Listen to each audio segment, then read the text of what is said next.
नमस्कार, मैं हूं सबा शाहिद शेख। न्यूज 24 यूपी उत्तराखंड देख रहे हैं आप। उत्तर प्रदेश के सबसे बड़े माफियाओं में शुमार अतीक अहमद की मौत हो चुकी। 3 अपराधियों ने मिलकर पुलिस कस्टडी में अतीक अहमद और उसके भाई की हत्या कर दी। हालांकि दोनों भाइयों के मौत के बाद भी इनके गुर्गे कई जगहों पर एक्टिव और रंगदारी वसूली मांगने का काम कर रहे हैं। वहीं पुलिस प्रशासन भी एक्शन मोड में।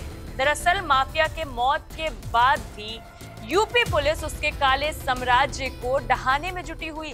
इसी सिलसिले में टास्क फोर्स ने अब अतीक अहमद की अवैध और बेनामी संपत्तियों को खंगालना शुरू कर दिया। प्रयागराज पुलिस की टास्क फोर्स ने शहर के करेली इलाके के कारोबारी इम्तियाज चावल से पूछताछ की।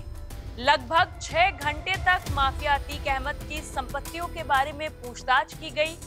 टास्क फोर्स के सवालों की बौछार से कारोबारी की हालत खराब हो रही थी और उसके पसीने भी छूट गए। क्या है पूरा मामला, देखिए आज की इस रिपोर्ट। माफिया अतीक अहमद के साथ एक कारोबारी के गहरे संबंध थे। ये बात जैसे ही सामने आई, पुलिस महकमे में हड़कंप मच गया। कारोबारी का नाम इम्तियाज चावल है, जो कि कॉलेज और राइस मिल का संचालक है।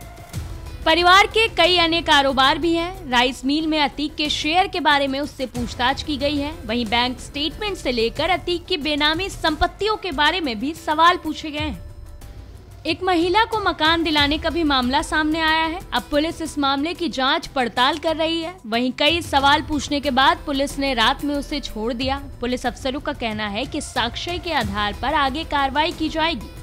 करेली के रहने वाले इम्तियाज अहमद उर्फ इम्तियाज चावल का हरियाणा के करनाल में कॉलेज है। पुलिस को ये जानकारी मिली थी कि अतीक अहमद की अवैध कमाई को इम्तियाज चावल ने बिजनेस में लगाया, लेकिन इस सवाल का संतुष्ट और सटीक जवाब इम्तियाज चावल नहीं दे सके।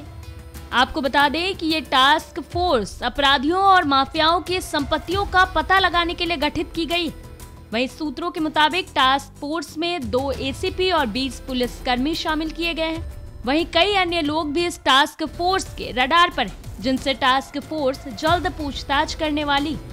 हालांकि इससे पहले भी अतीक अहमद के कई करीबियों और रिश्तेदारों से पूछताछ हो चुकी है। तो वहीं अतीक की अब तक कई संपत्तियां कुर्क की जा चुकी है। यहाँ तक कि अतीक की संपत्ति को कुर्क करके वहाँ गरीबों के लिए आवाज भी बन चुके हैं, जिसकी चाबी सीएम योगी ने खुद जरूरतमंदों को सौंपी थी। दरअसल एक वक्त था जब उत्तर प्रदेश में अतीक अहमद की तूती बोला करती थी। लोग अतीक के डर से थर-थर कांपते थे। वही रंगदारी मांगना, जबरन वसूली करना, लोगों की जमीनें हड़पना। लेकिन फिर सत्ता में योगी सरकार आई और अपराधियों पर तगड़ा शिकंजा कस गया। अतीक जुर्म तो करता रहता, लेकिन किसी में भी हिम्मत नहीं थी कि कोई उसके खिलाफ गवाही दे। फिर अतीक ने ऐसी गलती कर दी जिससे वो फंस गया। दरअसल 2004 में तत्कालीन बसपा विधायक राजू पाल की हत्या का आरोप अतीक पर लगा। साथ ही राजू पाल हत्याकांड के गवाह उमेश पाल का अपहरण कराने और फिर इसी साल उसकी हत्या कराने के मामले में भी माफिया अतीक और उसके परिवार के सदस्यों पर कार्रवाई होनी शुरू हुई। इस जुर्म की दुनिया में लगभग पूरा परिवार ही अतीक अहमद का साथ देता था। फिलहाल के लिए इस खबर पर इतना ही। देखते रहिए न्यूज 24 यूपी उत्तराखंड।